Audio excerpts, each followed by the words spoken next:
Welcome to the deep dive. Today, we're looking into something pretty provocative. This idea of unseen forces, maybe even a kind of shadow government, influencing daily life and policy here in the Netherlands. Yeah, so our mission in this deep dive is to really unpack what's being called the NGO complex. Where did it come from? How does it get its money? How much influence does it actually have? And what is this network really like?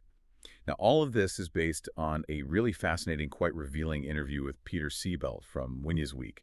And this is someone who's apparently spent, 40 years researching these exact circles. And Siebelt himself, his background is, well, it sounds like something out of a movie, honestly. Son of an American soldier, post-WWII, descends from South Italian immigrants with mafia connections, his words. He spent decades investigating the extreme left, built up this huge archive, written books. And it's got an autobiography coming out described as an adventure film. So, yeah, you get the sense this is someone who's really been deep in the trenches, digging into this stuff for a very long time. Absolutely. It adds a layer of, intrigue, doesn't it?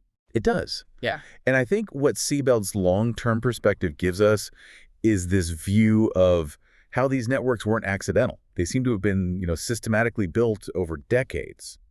Okay, so let's get into a core concept he uses.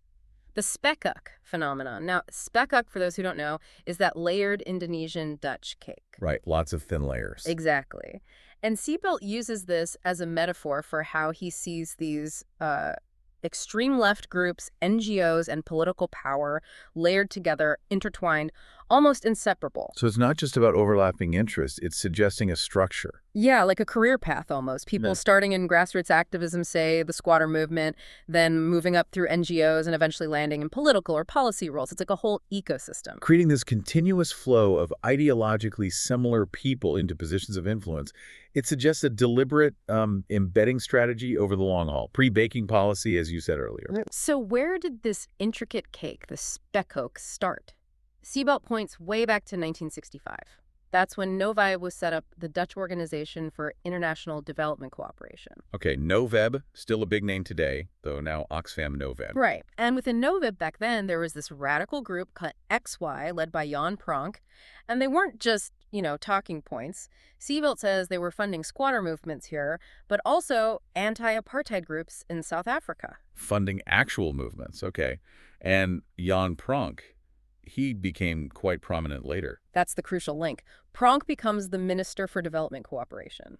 And Siebelt claims that as soon as he got that power, boom, huge subsidies start flowing, officially for development aid, but funding this rapid growth of NGOs, often called sister companies, all feeding from that same government pot. Wow, so the person leading a radical group within an organization then gets control of the state funding related to that organization's field. That's quite a strategic advantage. It definitely suggests a shift from advocacy to direct state-sponsored expansion. It shows how an ideology can get direct access to public money and just, scale up fast. And ideologically, what was driving this? Siebelt points to another body, the NCDO, the National Commission for Development Cooperation, also called the CLOS Commission. Okay, what was their role? Their job was funding domestic awareness groups.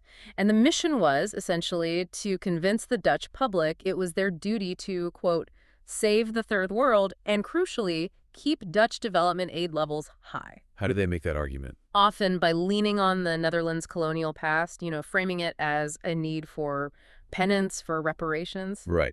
And Siebelt connects this to two core ideas he sees running through it all. First, what he calls the sanctification of anti-capitalism.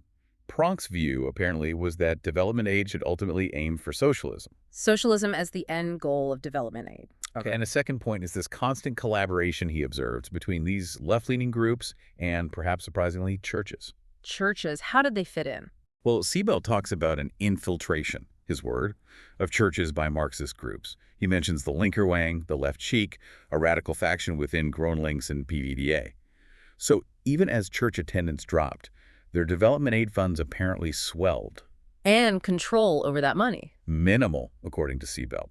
He quotes Pronk dismissing calls for control as colonial behavior, which, makes accountability very difficult. So if this network was growing, influencing funding, why didn't we hear more about it in the mainstream media for so long? Siebelt's take is pretty straightforward. It takes deep, time-consuming investigation, shoe leather reporting, and newsrooms often just don't have the resources or maybe the inclination for that kind of dig. So what happens instead? Instead, media often rely on NGOs for stories. NGOs are good at packaging narratives, providing quotes, ready-made content. And that inevitably shapes the public discourse. So the media become almost a distribution channel rather than a check. Inadvertently, perhaps.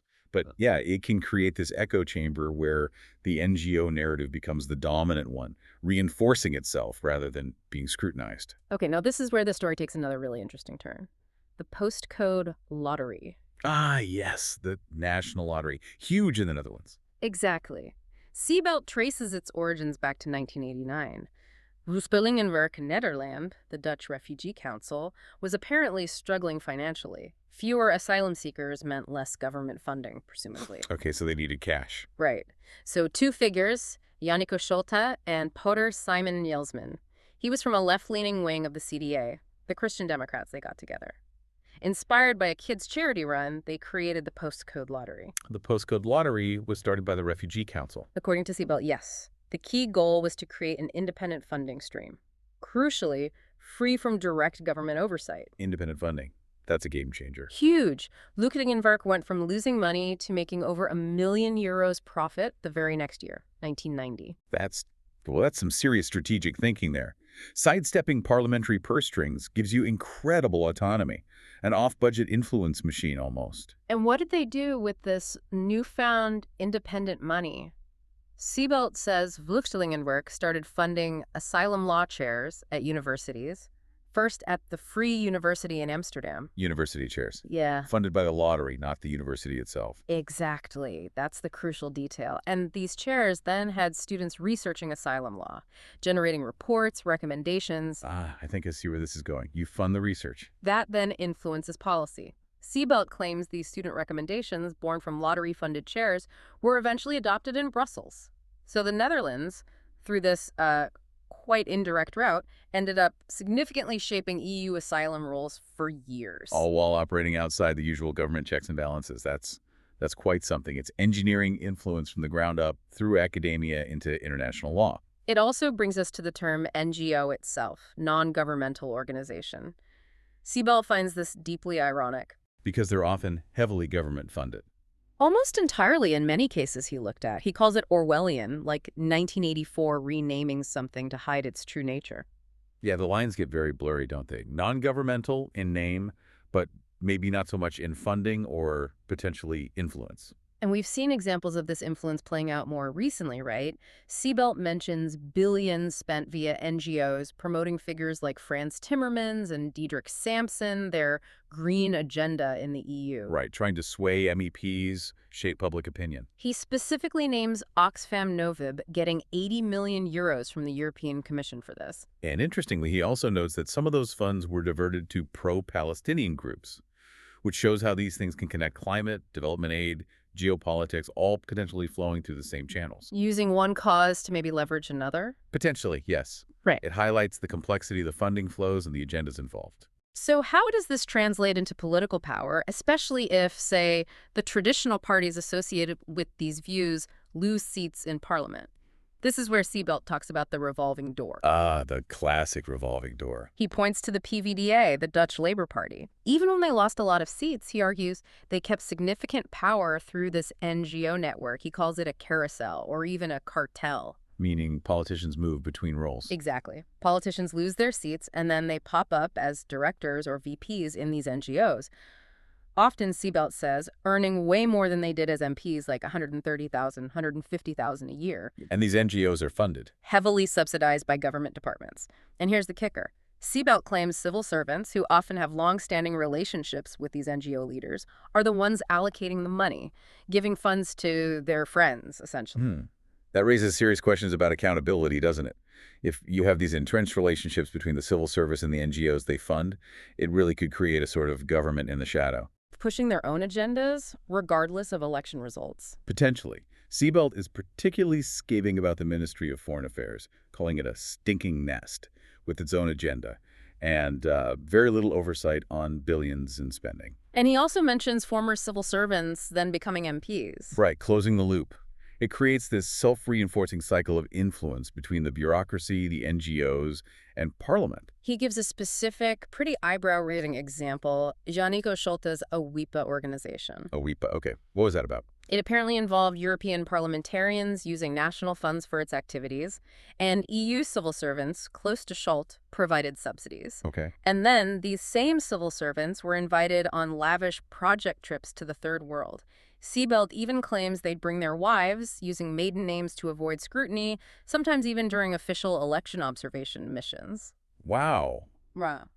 I mean, if true, that's a pretty stark picture of potential conflicts of interest and, well, misuse of funds. It really highlights how tangled these networks can become. So let's talk scale. How big is this shadow we're discussing? We're talking serious money. Siebelt estimates billions of tax euros every year. From Dutch ministries, yes, but also the European Commission, the UN, flowing into these groups, which he often characterizes as extreme left. And that's not even counting the postcode lottery money. Exactly. That's on top, operating outside direct government budgets. Think about Oxfam Novib. Again, 80 million euros just from the European Commission, he says. And they estimate maybe 8,500 employees across Europe. 8,500 people just for Oxfam Novib in Europe. That's the estimate mentioned. Mm-hmm. Then there are groups like PAX, formerly Pax Christi. Siebelt claims they've received billions and have been involved in promoting specific left progressive governments globally, sometimes in conflict zones like Sudan. So influencing international politics directly. And the workforce. Just within the Netherlands, how many people are we talking about working in this complex, including groups like Greenpeace, Milidefensie, Vluchtelingenwerk? Thousands. Potentially tens of thousands. Siebelt throws out a figure of 35,000, just for development aid roles in the past, though that needs context. But the point is, it's a huge number of people employed in this sector. A progressive workforce. Largely, yes. And Siebelt argues these thousands of employees can be mobilized for campaigns, for influencing elections.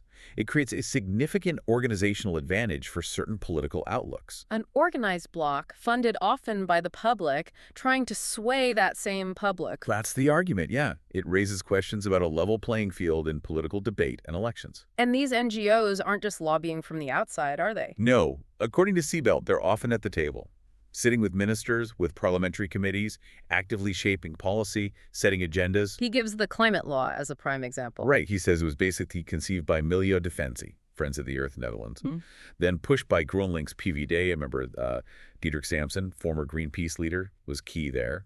Then picked up by D66 to attract voters, and finally baked into the route the Third Coalition Agreement. So a direct line from NGO idea to government policy. That's the trajectory Siebelt lays out. And he stresses again the lack of control. Subsidies given, but when journalists or researchers try to investigate, they hit brick walls, blacked out files, or just no documentation. Why would that happen? His explanation is simple. The civil servants are often part of the same network, the same coterie.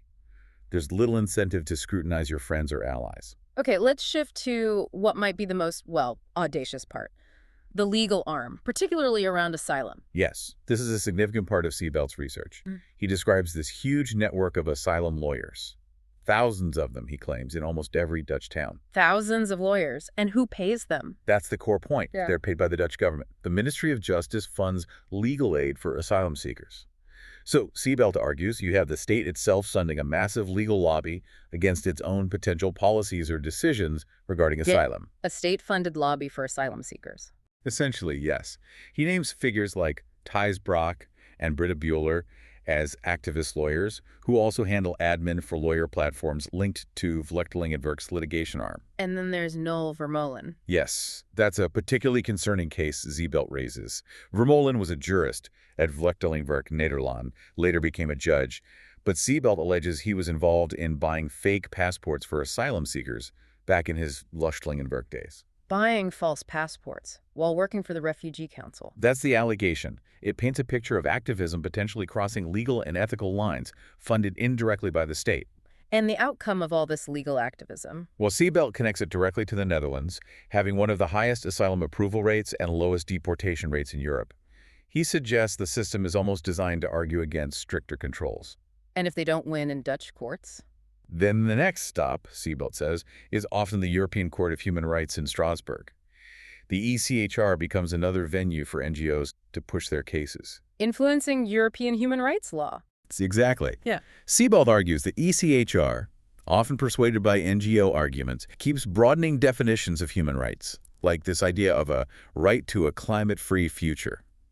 This creates new legal duties for states, sometimes bypassing national democratic debate. This network isn't just Dutch, though, is it? Siebelt traces international roots, too? Absolutely. He points to the Transnational Institute, TNI. It originated from a U.S. think tank, the Institute for Policy Studies, but came to the Netherlands specifically because it was seen as, quote, subsidy-friendly. A good place to get funding. Apparently.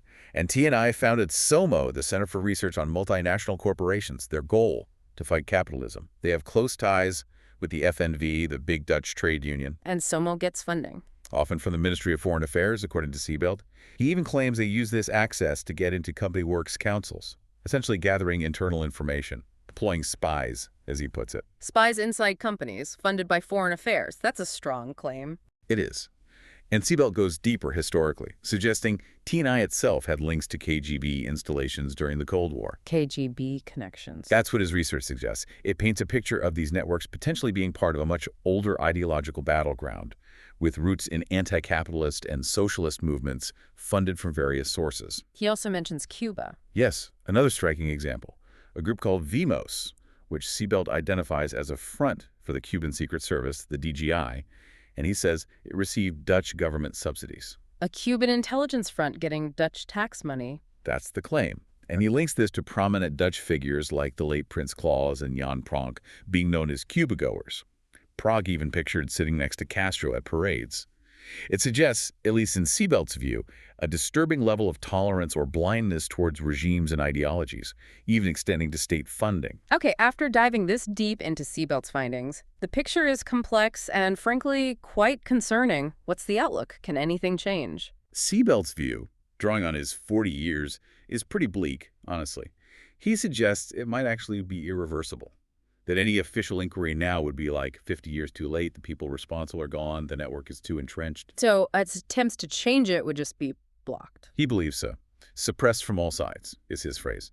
The influence is just too widespread across NGOs, civil service, media, politics. So the core worry here is this idea of a shadow power that has systematically, maybe subtly, undermined Dutch democracy for decades. That seems to be a central thesis. Shaping policy consistently toward certain goals. Yeah. More asylum, more aid, more climate action, perhaps, even when public opinion might be shifting elsewhere. It's a profound challenge to the idea of representative democracy. It is. And Siebelt reflects on his own work, often feeling like a lone voice crying in the wilderness. He makes a startling admission, too. Oh. He reveals he acted as an information giver to foreign intelligence services. Not a spy for them, he insists, but sharing information with them. Philippines, South Africa, Spain against ETA terrorists. Why would he do that? Out of anger, he says. Anger that the Netherlands was giving hospitality, benefits, even NGO subsidies to people he identified as terrorists. He names Jose Maria Sison, the Filipino communist leader Ibrahim Albas. He sees this as a crucial part of recent Dutch history that's being hidden from the public. A hidden history of who the state supports. That's his argument, that the public isn't getting the full picture. Well, we've certainly covered a lot of ground today, exploring this alleged NGO complex through Peter Siebelt's research. As you, the listener, reflect on this, maybe consider the sheer, well, ingenuity and persistence it would take to build such a vast, enduring network, operating seemingly just below the surface for so long. Yeah, and what does that imply for us? Yeah. For civic engagement, for critical thinking, especially now with so much information flying around, what other big stories might be unfolding, shaping our world that we're just not seeing clearly, something to definitely think about.